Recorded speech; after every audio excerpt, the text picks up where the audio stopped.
All right, everybody. I think we'll get started. We're about 2 minutes after noon here, local Edmonton time. So, thank you all very much for joining us at this Tower Wealth Advisory Wellington-Altus Private Wealth presentation with BMO Global Asset Management. We're going to be speaking to Sadiq Adatia today, who is the Chief Investment Officer over at BMO. We also have Al Henderson here, who is the Director of Northern Alberta. Al's been a great support to our business over the last couple of decades, I think. But Dave and I here are going to do a couple of housekeeping items, and then we'll turn it over to these guys for our presentation.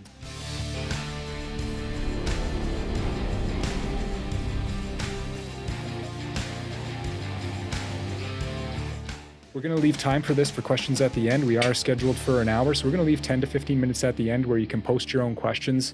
We'll moderate those questions and get them in front of Sadiq and Allan and see if they can answer as much as they can towards the end of the presentation. And at the very end of the presentation, when this wraps up, there will be a survey that goes out to your email, the email that you've used to register for this webinar today. So that's the housekeeping items. I'm going to turn it over to Al. As mentioned, he's been a close partner for Tower Wealth over the past number of years. A great support to us and instrumental in helping bringing this webinar together. So Al, maybe I'll turn it over to you. Sure, sounds good. Thanks, Tyler. Thanks, Dave. As Tyler mentioned, my name is Allan Henderson. I'm Director, Intermediary Distribution in Northern Alberta for BMO Global Asset Management.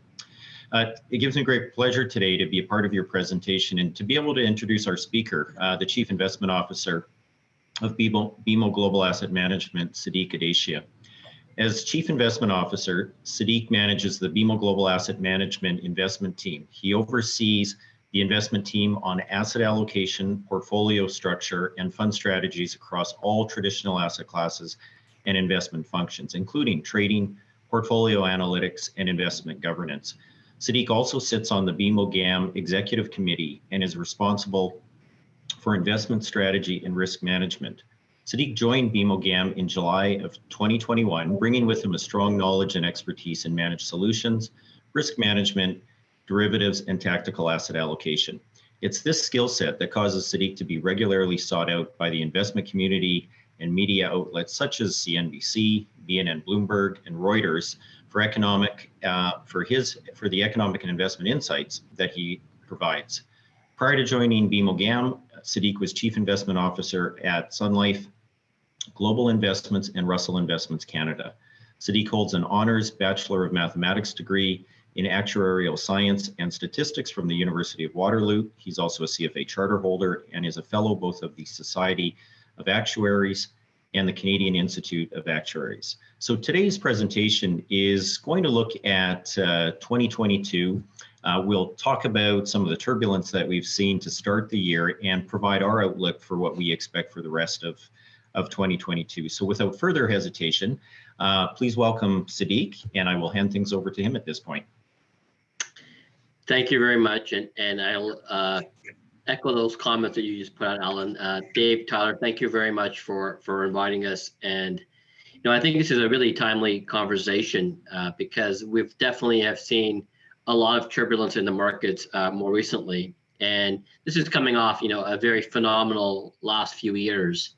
So I think it's important just to understand what is actually going on, what could go on in the later part of this year, and how kind of you should be positioning your portfolios as well. So if you move to the next slide, one important part of this next slide is really taking a recap of what happened last year. You can see that it was a phenomenal year in the markets, led by the U.S. equity market up over 27%, Canada not far behind at about 22%, Europe was up about 10%, but you can see the one laggard there, which was emerging markets, down almost 3.5% there.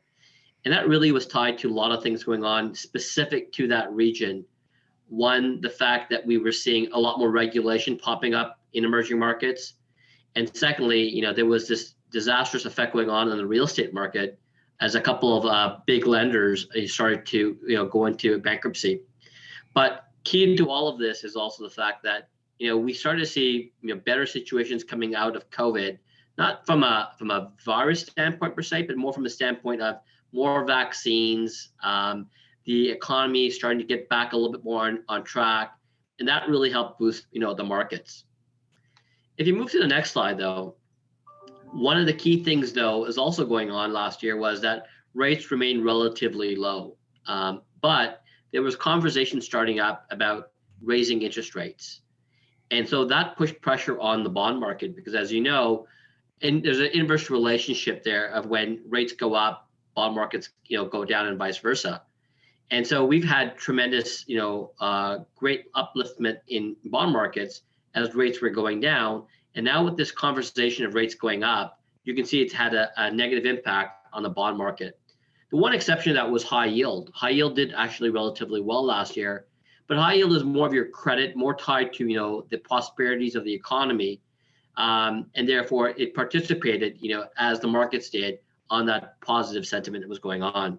But I would say that, as we look into 2022, we should still see continued pressure on rates to go higher, and that should put more pressure on the bond market as well. So if you move to the next slide and we look at what's going on in 2022, you can see it's not being the same environment that we saw in 2021. Markets are definitely way off, at the start of the year, and led by the US market, which was, again, the big, strong market last year. And this is as the market starts to decide, how often rates are going to go up, what is going to be the impact on that, what should valuations really look like in a rising interest rate environment. And what tends to get hurt in that environment is what we call long duration assets.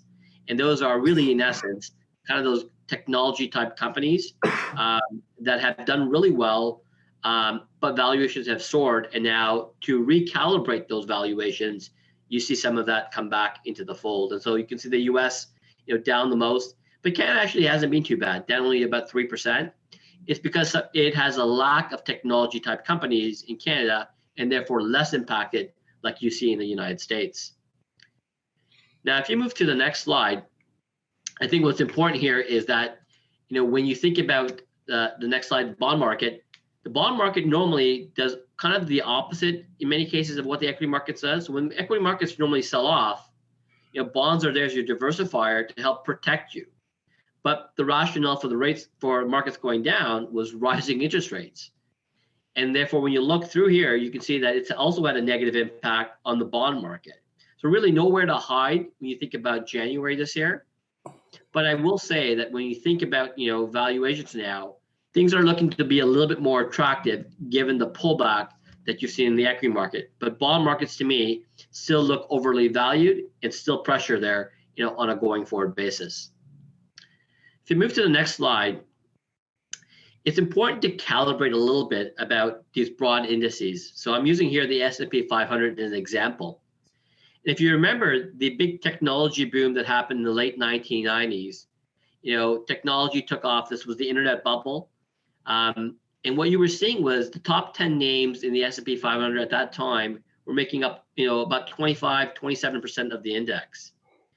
And that was because, again, the strength of that sector. And then what we saw in the next few years was a crash in that sector that caused the markets to really get decimated. Well, if you fast forward to now and you look at what happened during COVID, those technology companies all did exceptionally well. And therefore, what you end up seeing is that those 10 companies, top name companies, are now well over 30% of the index. So if those companies have a hard time, then you will see a detraction across the broad markets. And that's very valid. If you look at what's been transpiring just in the last week or so, big name companies have done, come out with earnings. You saw yesterday Facebook get decimated. On the other hand, you saw Google come out with really strong results. So depending on some of these big large cap companies, they can have a big negative impact or a big positive impact on the markets. But given that we've had a big run up already in the markets, the likelihood they will put some pressure on the equity markets in the coming years if the returns are not aligned with what the expectation is on earnings. If we move to the next slide, and I think this is an important one to look at because everybody has seen the pullback in the last month and understand that there are stocks that are well off their highs. But this is the chart on December 1st, 2021. And what you see here is the blue bars, and the left one is TSX and the right one is the S&P 500, that 71% and 63% of the index names were in correction territory, which means they were down 10% as of December 1st. And 41 and 26%, which is the red bars, were down more than 20%, so in bear market territory on December 1st. And markets have only gone worse since then. So that's just telling you again, back to that comment about the top names driving markets, the broad markets and the broad companies underlying it haven't participated as much as you might have thought. So there is some underlying uncertainty here, which to me gave us some indication that the markets could be bearish heading into 2022.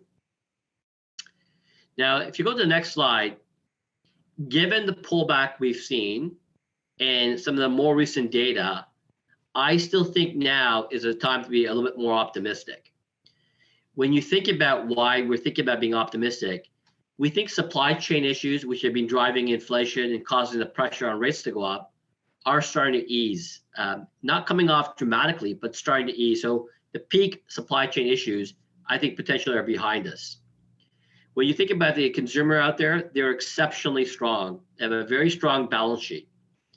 And unemployment rates are improving, pretty strongly across the board.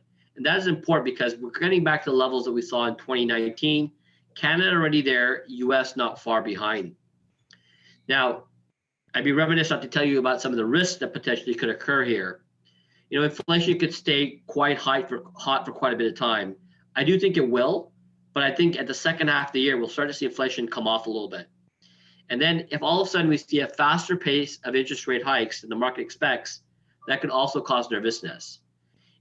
If we think back 6 months ago, the Federal Reserve, was not as hawkish. They were a little bit more on the dovish side of things. And when you fast forward to today, you can see quite the opposite. They're very hawkish now. And in that hawkish tone, markets have reacted quite negatively. But it's important to understand as well that if rates go up too far, too fast, or not go up fast enough, markets could react to both of those as negative, because if they don't move up fast, the economy might be slowing down and investors could get nervous by that as well. But on a scale of 0 to 10, assuming given the current pullback in markets, we're about a 7.5 on that scale, which means we are optimistic and we are overweight equities given that environment. Now, if we move to the next slide, one of the key reasons that we're in all this situation here is because of COVID, right? And COVID has changed forms many times. What we're seeing, though, is that there's been a lot of cases popping up. And this chart is showing you the green dotted line is Israel. That's taken over the rest of the world in terms of number of cases. And then you've got UK, Canada, US, and the Eurozone. But what you're also seeing, though, at the bottom there, is that those cases are now starting to come off a little bit. So it looks like peak cases are either behind us or relatively close to being behind us now as well. And that's a great news story. But if you move to the next slide, what is the most important part about the virus is what's going on the death side. Because if you're getting the virus, but nothing is negatively is happening to you, then that's livable and that's doable. The economy can open up and things can move forward. And what this is showing you here is that compared to the number of cases, we're just not seeing a number of deaths align with that. Compare that to the previous peaks of cases, and you can see there were a lot more deaths in the other variants compared to this particular one. And that's a positive sign. It's the reason why I think you've seen the isolation period go from 10 to 5, and why you're starting to see the economy is starting to open up again just as we speak. So this is a positive. But again, we got to be careful that there is no other variant comes out that looks like the previous variants that we've seen that were more disastrous on the death front. Now, if you move to the next slide, I talked about inflation, and COVID has a big impact on that, because what we saw in 2020 was as COVID was large and people were stuck at home, people weren't working the way they were used to, it put a big pressure on the supply chain that caused inventories to be minimal, prices to skyrocket, and as you can see on the left side, inflation really go up. This is the US hitting almost 7% on the inflation front. Now, if you look on the right side and look at the February 2021 bar versus October 21, you can see that big difference in just 6 months. Driving that has been things like energy, shelter, and goods. If you remember, lumber prices took off. They've come off a little bit. Oil prices are exceptionally high. So all of that has been contributing to the inflation pressures. Now, as COVID starts to come off, what can happen is people can get back and start to produce those goods. Inventories can start to build up. And then you don't have the lack of supply when demand is picking up. And that will cause pressure to come off on inflation. That's not happening overnight. But I do expect, as I said earlier, that mid part of this year, we should start to see those inflation pressures coming off and really transitory, starting to be behind us. But don't expect inflation to be at 2%. It's still going to be in that 3 to 4% level for the most part of this year. If you move to the next slide, I mentioned that supply chain issues were coming off.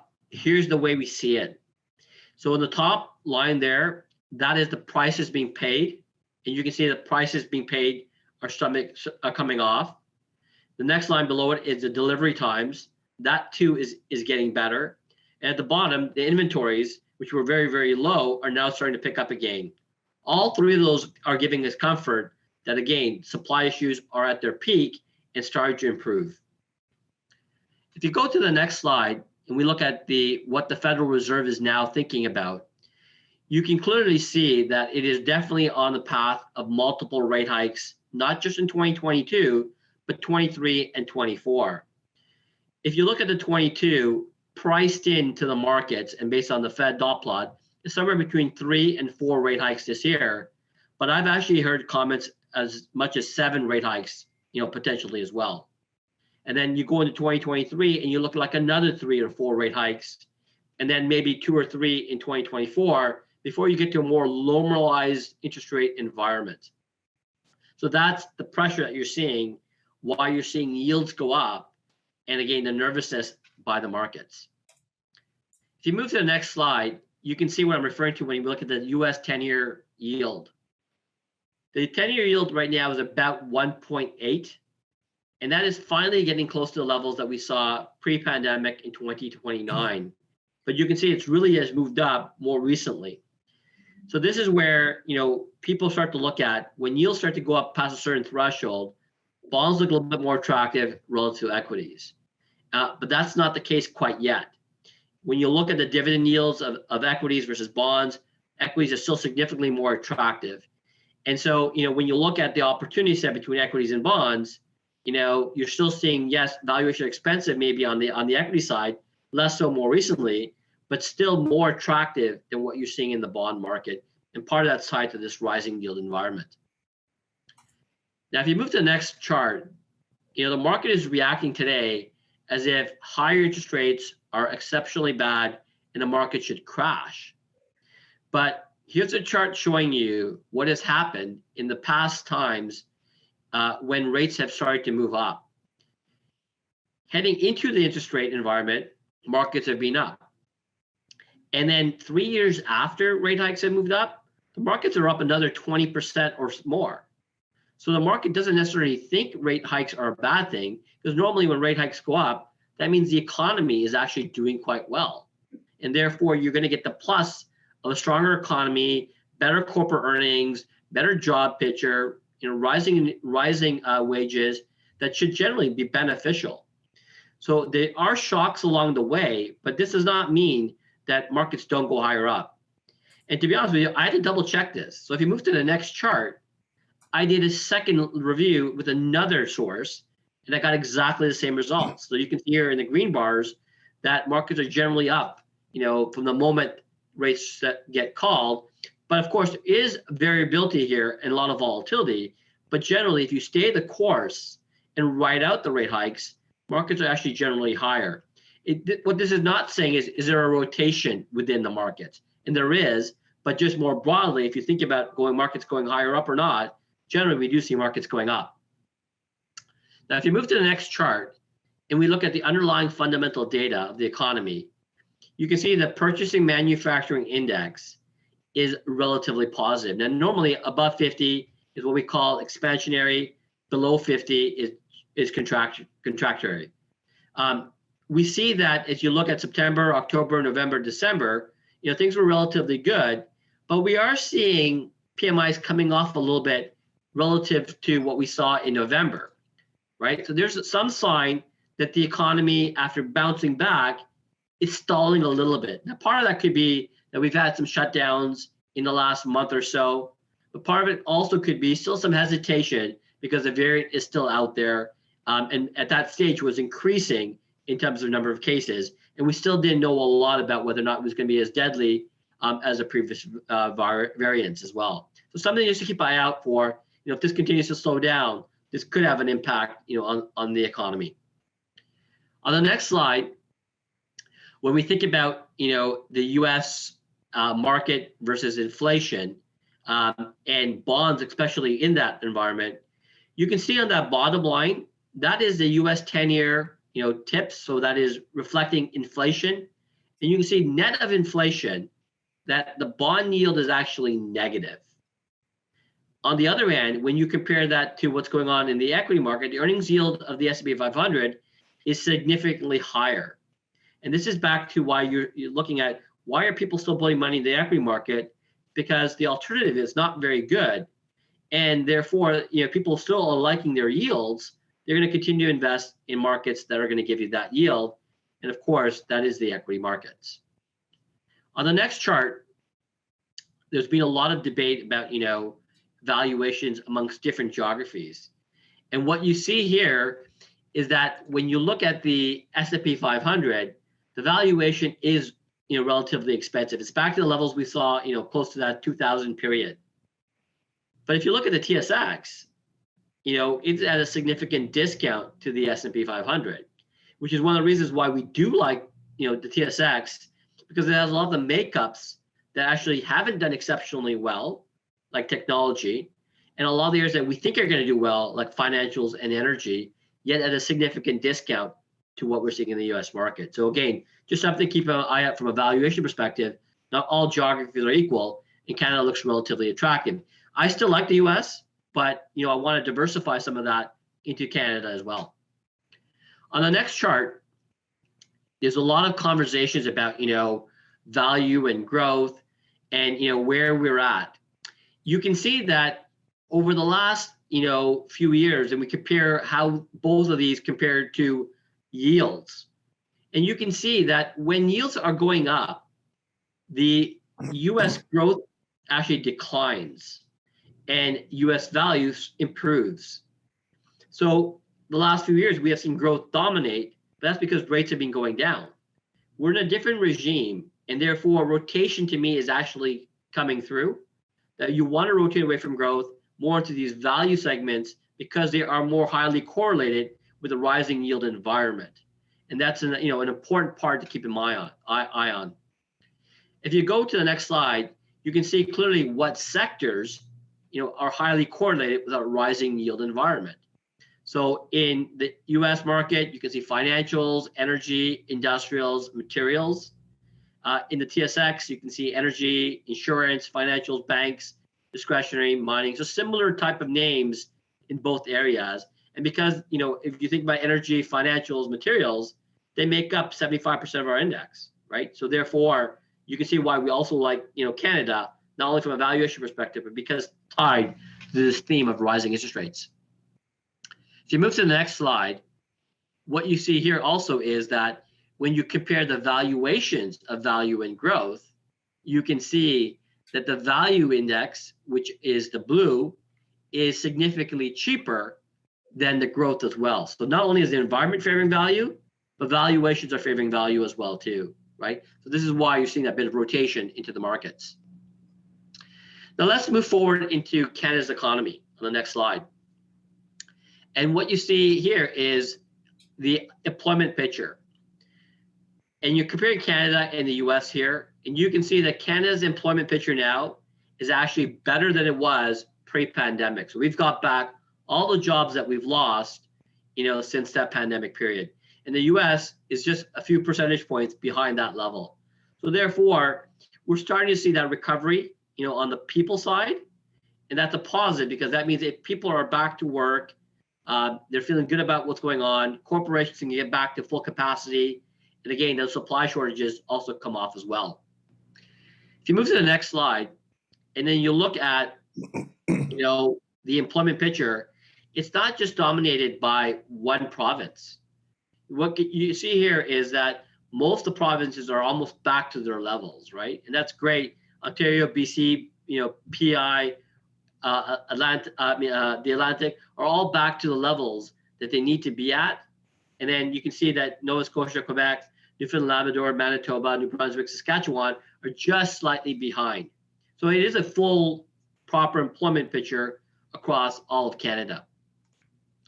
On the next slide, what you'll see here is, when you look at the US market, that the household net worth has moved dramatically higher this past, couple of years.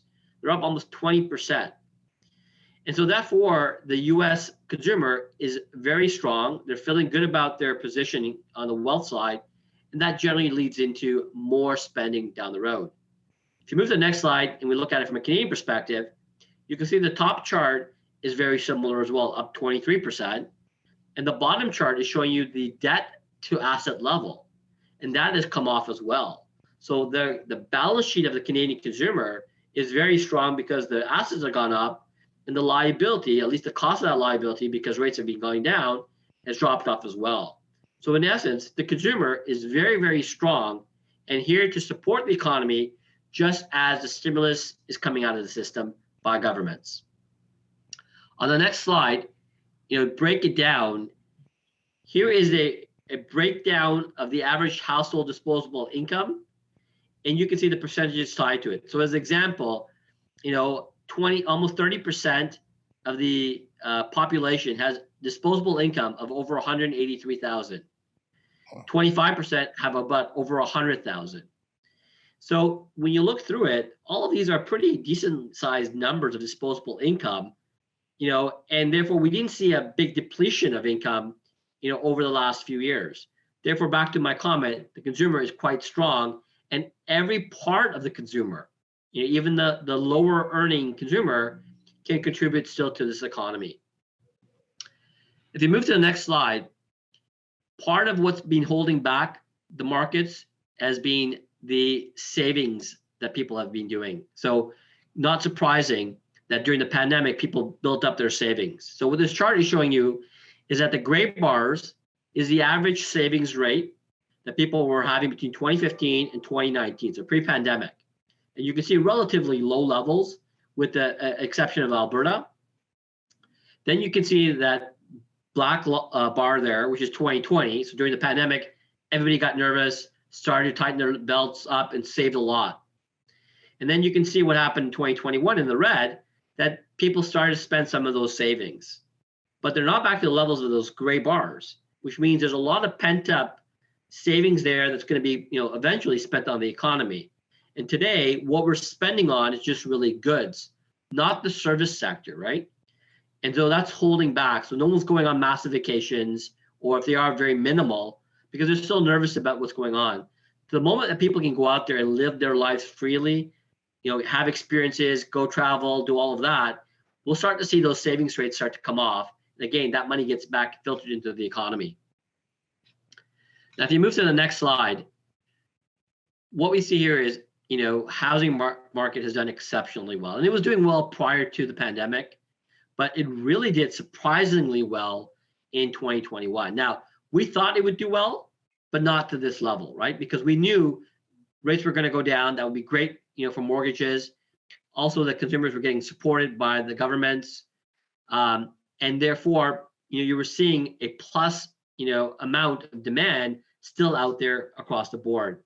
I do think that as we start seeing rates go up, mortgage rates go up as well, this is going to start to put a little pressure on it.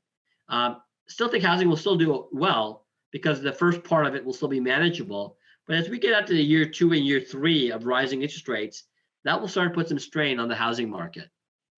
And then if you look at the next slide, what is interesting though, is that previously people were more tied to, and the labeling is off a little bit here, but the top line is fixed rate mortgages. And people were generally tied to fixed rate mortgages. So if rates went up, it didn't really impact them as much. But you can see that during the pandemic, that's the dotted line in red, more and more people went to that variable rate because rates were low and were dropping lower and lower. that today we got more people tied to the variable rate than the fixed rate. And as we know, rates are going up. So as that pressure goes up, that's going to eat into that disposable income and potentially put more pressure again on the housing market. So something to keep an eye out for as well is that there are probably some headwinds coming forward in the housing market. Maybe not this year, but again, in the coming years ahead. If you move to the next slide, when we look at the manufacturing sector, we have seen positivity here, on that side as well. 18 straight months in a row now, the manufacturing has been growing. And that is a great positive sign because, again, it highlights expansion mode and not contraction. So when you look at the underlying economy, again, strong net worth, still a decent housing market, purchase manufacturing index number still relatively good. You can see the manufacturing sector doing quite well in Canada. Stimulus still in the economy, even though it's starting to come out, but still will be in there. Even though rates go up initially, rates are still exceptionally low. So all of that is still conducive to our feeling of a strong economy tied with a strong consumer who has pent up savings there and likely to spend, as economy reopens up. So if you move to the next slide, we look out to markets like the international market. Now, these markets are more tied to travel and tourism, big part of their economy. Think about Spain, think about Italy. And they've been decimated because of what's going on with COVID and restrictions on flights and restriction of people moving to their regions. So when you see stuff like that, you got nervous on the economy on the broader regions. What we're seeing is that until we get to the stage where people can go out and feel freely about going out, and that there are no other significant variants that are causing, again, major disturbances, these regions can't grow. And when they do grow, it's going to be fueled by travel and tourism. So that's what we watch carefully is what's going on with the airlines, hotels, and what's going on across that board. Is the travel activity, improving? If it is, then this is where you want to start to, put some capital to work. We're not quite there yet. And then even further, I haven't showed it here, but even thinking about Germany as an example, big automotive sector, but being hit by the change in supply chain issues tied to the chip area. And so that's a big part of the international market is Germany, and therefore, again, a negative there as well. If you move to the next slide and we move to China as an example, as I mentioned earlier, emerging markets didn't do well. A big part of that was China, of course, driving some of that and regulatory environment. What you're seeing here is that cost pressures are starting to get a little bit better here for them. And that's a bit of a positive coming through. So valuations in China are looking attractive. We think there's some stabilization occurring on the regulatory front. And then some things are improving here as well. But the one thing that's still important to understand is that when you look at China, they have a zero policy when it comes to COVID. So the moment they start seeing even a few cases, they shut down. And we've seen 3 cities shut down because of that, which does impact supply chain, but also impacts their underlying economy. The vaccines that they use are less effective than the vaccines you see in North America. So therefore, it's not be as fully immune to others. And the fact that the virus could continue to elevate more frequently than with other countries that have better vaccine policies. So the possibility of more shutdowns are a bit higher in China than in North American markets. So that's something to keep in mind as well too. But overall, we do think we're getting close to a point where valuations are attractive enough to take on some of those risks, but again, not quite yet enough to be an overweight positioning. If you move to the next slide. Now, as I give you all that economy and we think about how we're moving things around, I thought it'd be worthwhile to give you just how we think about tactical asset allocation. And so for those of you over the last few years have looked at, Netflix during the pandemic, catching all these different shows that are on, one that maybe you have watched is called The Queen's Gambit. And it's about a chess player who is, intrigued by the game, tries to learn a lot about it. And first thing they have to do is understand their chess pieces. What exactly do each of them do and how to utilize them? As she gets better, she realizes next that she has to understand her opponents. and how are they going to how are they playing, and what are the pieces they use depending on how they're reacting. I think of this very similar to asset allocation and tactical asset allocation in particular. The chess pieces are our asset classes, right? Equities, bonds are different geographies. And the opponent is really the economic conditions out there. So depending on the economic conditions, we're using our different asset classes in different ways. But understanding those economic conditions and what pieces work really well in those environments is the key to tactical asset allocation working and being successful on a consistent basis. And that's what you really need. So when you look at the next slide, one of the things that we utilize to do that is what we call our 5-lens strategy. And so this is our most recent 5-lens strategy. Lens 1 really looks at our asset mix, equities versus bonds. And this is really whether it's a risk on or risk off. As I mentioned, we're a bit on the risk on side. So you can see at the bottom there, we're a +2 on the equities, which means that we're quite bullish, and we're probably in that 2.5% to 5% overweight equities. At the same time, we're a -2 on fixed income, which means we are nervous about this rising interest rate environment on the bond market. Lens 2 goes deeper within the equity space. So how are we feeling about the geographies? Here, we're a +1 on Canada and a +1 on the US, neutral on EFI and neutral on EM. And as I mentioned to you, we were actually underweight EM previously. So this is an upgrade actually to neutral. But as I mentioned, US is the strongest economy out there. And then Canada has strong valuations and the sectors that we think are going to do quite well in this environment. When I look within the bond side, which is lens 3, you can see that we're actually roughly neutral across the board here. But we're underweight fixed income, right? So that's where when we look within the fixed income space, we just want to hold a bit more cash versus actually the bonds inside of it. And then lens 4, we're looking through here, we're a little bit more optimistic about small cap and tilted more towards the value segment of things versus the equity side, versus growth. And that again is tied to the fact that we're seeing a rising interest rate environment. We expect to see a risk on at some point after this pullback that we've seen. And areas that will benefit are those areas, within that space. And then lens 5 is how are we going to implement those trade ideas? And we can utilize things like derivatives, ETFs, mutual funds, whatnot. And the way we're going to do this is really be more specific in those sectors. So overweight financials, overweight energy, overweight the airlines, because we do think that there is some pent-up demand here that eventually will pay off as well. And what you have actually seen in the last, call it month, as we see markets pull back, is those areas that actually held up well compared to that. And so I'll walk you through a couple of those trade ideas that we've put through on the next page. So this is our financial trade that we put through. So the rationale, as I mentioned here, is that we believe financials trade at a discount versus the S&P 500. And you can see on the left-hand chart that we're about 70 basis points cheaper, or 0.7 beta of the index. On top of that, yields go up, are beneficial to financials because they benefit off the interest rate margins. They have dividends that are going up because the share repurchases are also increasing, but the regulators allow them now to increase their dividends.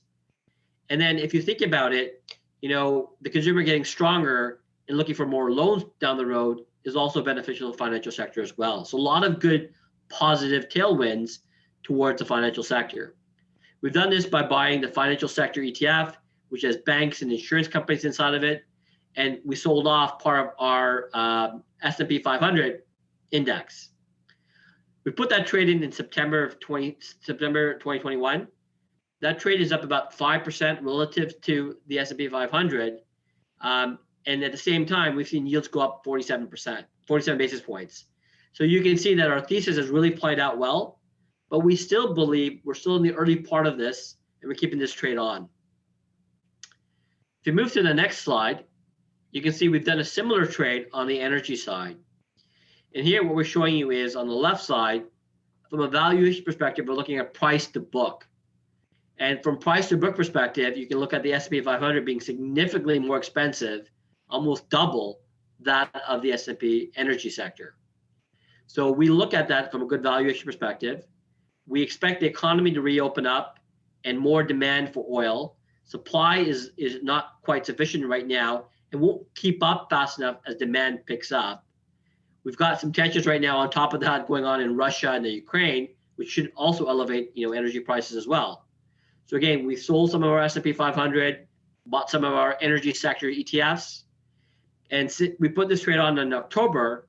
And you can see that since that period of time, crude prices, though, haven't gone up significantly from that stage, but the trade has gone up 16%, because what we have seen is a beneficial environment for the energy companies. And what's also important here is think about where prices are at. These energy companies are going to do two things. Because oil price is significantly higher than $50 a barrel, they're investing back in growth projects, but their cash flows are also increasing quite dramatically as well. And that means you're going to start to see higher dividends popping up in the energy space, which you haven't seen as much, when oil prices were hovering around that $50 level, because there were no growth prospects. So this is a great positive, because it will not only help the energy sector because oil prices are higher, but think about those thirsting for yield. If energy starts to also get that dividend yield part of it as well, it adds more positivity as well. So we continue to be overweight this segment as well. And again, it's been quite beneficial to us. If you move to the next slide, the way we're putting it all together is through our tactical ETF portfolios. You can see that we've got 6 different ways to do this, depending on your risk tolerance. From fixed income, where all of it is generally in the fixed income space, higher up to our equity portfolios, where 95 to 100% of the portfolio is tied to the equity market. So no matter what the risk tolerance is there, we've got a portfolio that can meet that. And then for US dollar-based clients, we also have 3 US dollar-based ETF portfolios that, again, follow the same framework I just described, utilizing some of the tactical exposures and underlying ETFs as well. And then if you move to the next slide, key to what we're doing here, I think, is that when we think about these markets, we think very importantly that it's going to be a very volatile period, but it doesn't necessarily mean that markets go down. It just means that we're going to see a lot more ups and downs along the way. And we feel that during those down periods, because the economy is strong, that we are going to see, opportunities persist and to take advantage of those. And I think what we just saw in January was one of those such opportunities in the marketplace. With that, let me pass it back to Dave and Tyler and see if there's any questions I can answer. Yep. Sadiq, that was great. Thank you very much. I think both Dave and I are sitting here welcoming a optimistic viewpoint after going through January. So thank you for sharing your perspectives. We're going to open it up to some questions from our viewers. We'll see if anybody posts anything. It's pretty obvious that you like the financial sector and energy. I was curious, just a question from my side. I've been doing a little bit of reading and I hear a lot of guys who analyze this stuff are talking about mega cap tech and getting back into that space, talking about the FANG stocks being the place to be again. And maybe we're not quite there yet, but they're poised for rapid uptick in the later part of this year. Any comments on that side of things? Yeah, so as I mentioned to you, we've tilted towards the value segments or the cyclical segments of the market. And that to us is the 22 story probably. But, technology is not going away. A lot of these companies are exceptionally strong companies. I mean, look at Microsoft's earnings are very strong. Google's earnings are very strong. So when you think about that segment of the market, it is still going to have strong earnings because it wasn't a pandemic story. Yes, it did well during the pandemic and some of the stuff got brought forward, but they're going to be very strong after the pandemic as well. They may take a bit of a pullback here because their year-over-year comparables may not look as strong compared to what they looked at a year ago versus the 2 years ago. But you can see some segments like Facebook had a poor earnings result. I think Amazon will be interesting to see as well. But you've seen Netflix get hit as well, more tied to the consumer side of things. And I do think, though, that these pullbacks on some of these companies are going to be very strong, upside opportunities down the road. You will have to be a little bit patient. You may have to have another leg down as well. But there's been a big leg down already. And I think that's a good way of thinking about long-term investing in some of these companies. kind of mirrored in with some of these opportunities that you're seeing in 2022. So I do agree that some technology names are very attractive at this moment that you do want to look at and own. Great. Have you seen any questions there, Dave? Nothing's popping up, so we encourage people to type in some questions for us. But I'll ask one kind of around quantitative easing and the raising of interest rates by the Fed and the Bank of Canada.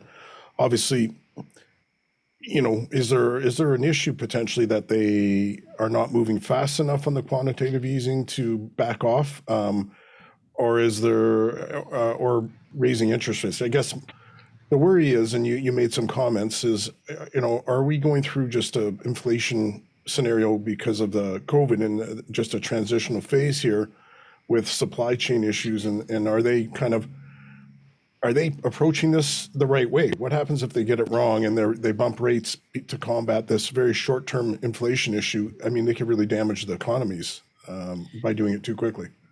Yeah, you're absolutely right there. I think the biggest risk right now is a misstep by the Federal Reserve or other central banks. If you go back a year ago, the Federal Reserve was talking about transitory inflation, and their definition of transitory was 3 months. We're now into the second year, so well past 3 months, and there's still no sign that it's dropping off, very quickly. So inflation is going to be around. The Federal Reserve has to raise rates. They probably should have done it a year ago to start the process. So they were late.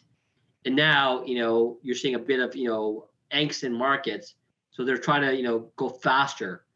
And I think what will happen is that they have to clearly communicate what their plan is going to be and when they're going to raise rates. Try to not to be ambiguous because the markets hate that, and stick to their guns. The moment they move away and get bullish, or like dovish and then hawkish, people get nervous then, because what changed? What was a different story? So to me, that's the biggest risk. If they raise too fast, markets don't like it. If they not raise enough, markets won't like it either. So they do have to kind of go in the next rate cycle. I think the next meeting, both Bank of Canada and the Federal Reserve will both raise rates. They'll both highlight, I think, that they're going to continue to raise rates. And so I expect the next couple of meetings for that continuation to occur. And then they might look more at what is going on with the economy at that stage, where inflation is at, decide then what do they do. The one worry right now is, does the Fed spook the markets and go with 50 on the first one, or do they be cautious and just go with 25, 25, 25? And I hope it's the latter, but there is a risk that it goes 50, and that could again spook markets. That's a great answer. I mean, it's quite interesting that you have anybody out there who has a voice.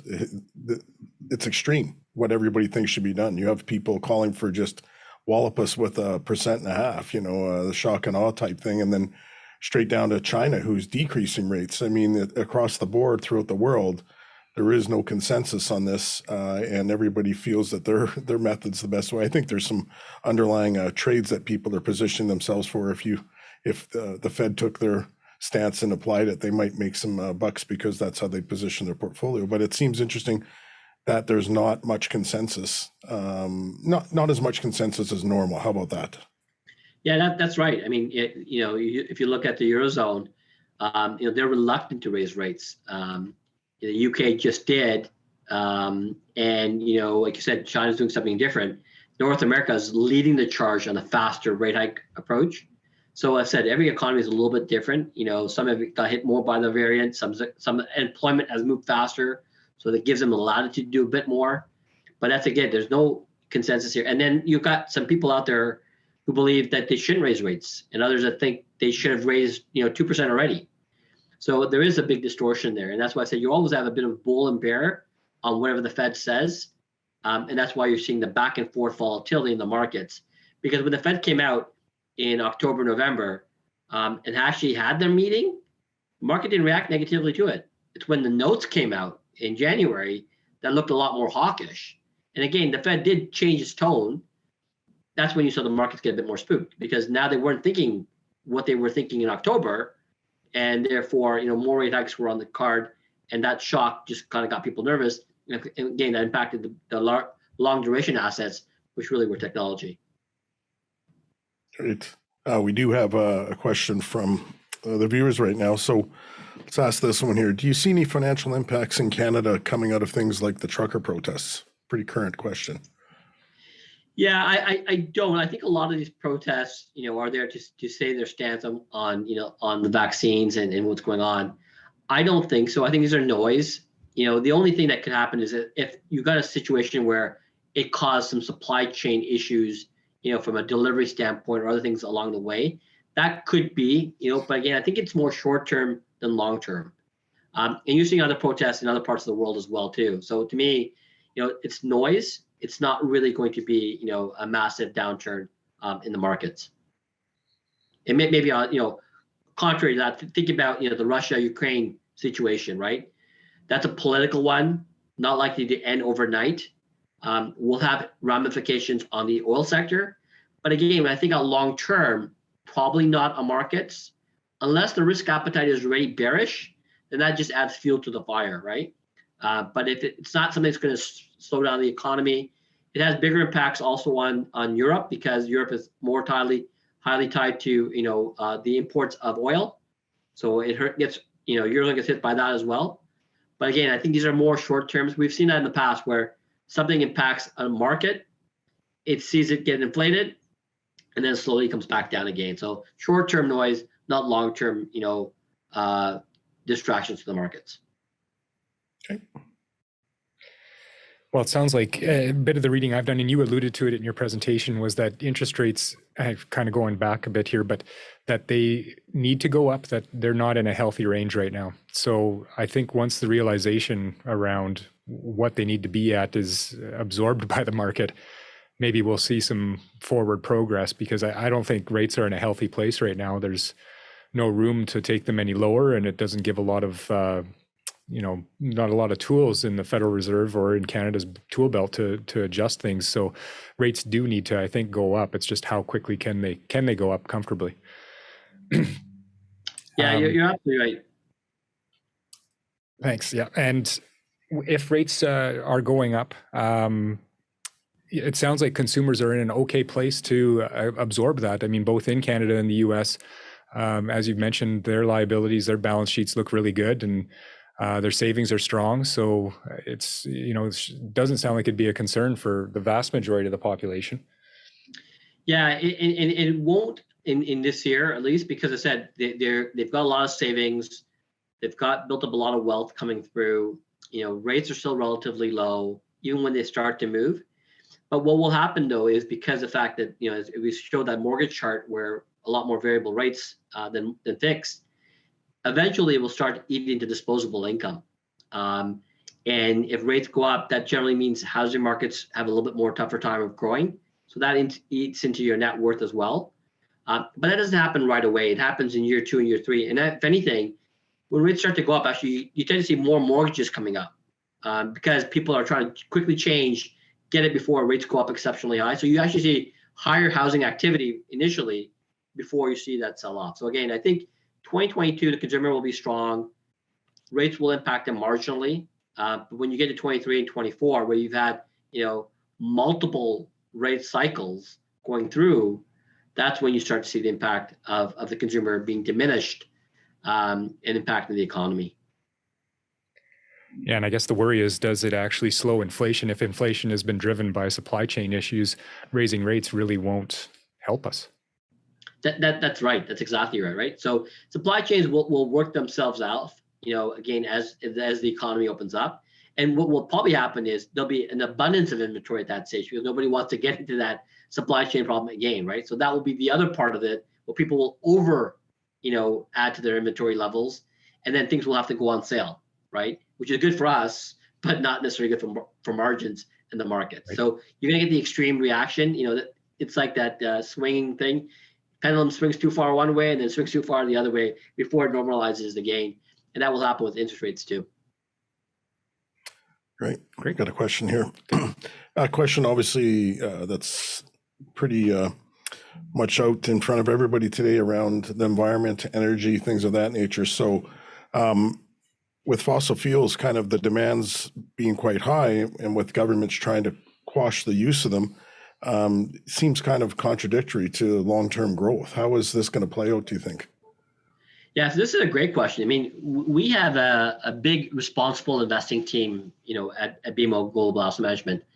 And it's an important part for me because one of the things that you want to look at when you're looking at stocks is to understand the risks from an ESG perspective, right? Environmental, social governance perspective. Because if you have a segment of the population that's not going to invest in that stock because it's got a bad scoring, then the stock limitation for the upside movement is there, right? On the other hand, if things are improving, then more investors come in and there's these upside possibility above and beyond the normal profits that you see to drive stocks up. So you want to be aware of all of these things. Now, when it comes to the energy sector, it's been the one that's been a lot more focus on when it comes to the ESG side of things. But right now what you're seeing is the demand for fossil fuel is still relatively high. Renewable energy sources are not far enough down the path to be able to make up for that demand. And therefore, you're seeing massive swings still in the energy sector. And I think it will continue for a bit of time until you see renewable energy come up. On the other side, I'll use ExxonMobil as a good example. There was a smaller pension plan called Engine Number One that was fighting to get seats on their board because it was feeling that they need to do the right things from an ESG perspective, and they weren't doing it. Now, you would have thought when they won those seats, and this was a really small company, but won the seats, that maybe the share prices would drop. But it was the opposite. The moment that you had someone in there, pushing for the right ESG type stuff going forward, it actually drove the stock price up because that meant more potential investors, maybe more institutional buyers, and potentially less risk, in that company. So, yes, there's a very important thing is there is a trend towards ESG, but how it's going to work out and play out is different depending on the sector, but also on demand that can occur at any moment in time, right? Even if you think about the EV space, a good example, everybody can move the EV space, but the infrastructure is not there yet for everybody to move there. So it can't happen overnight. So you're still going to see the big combustible engines, out there still moving around. But over time, that will start to adjust. But it's not going to happen overnight because think about it, we don't have the infrastructure, across our regions enough. There's no way the third world countries are going to have it anytime in the near future either. So these are things that are important to keep in mind when you move towards ESG, because I think it's an important trend, but it's not going to change overnight. It's not going to cause these stocks, particularly in the energy sector, to erode, in price because of that right away. Perfect, thanks. We're kind of at the end of our time there, so we'll let Tyler wrap things up here and go about our rest of our day. Yeah, we want to thank you very much for doing this, Sadiq. Your insights have been wonderful to hear, and I'm sure it was great for our viewers.